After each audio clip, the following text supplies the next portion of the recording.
Given an organization having 10 members, in how many ways can a committee of 3 be formed? I'll repeat. Given in an organization with 10 members, in how many ways can a committee of 3 be formed? Timer starts now.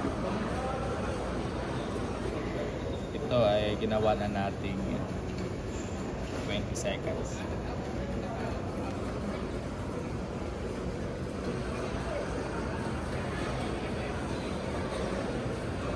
Okay, 4 seconds.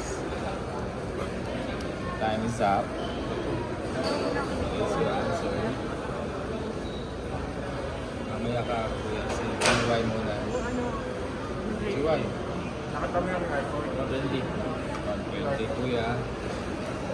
6. 6. Good answer is 120.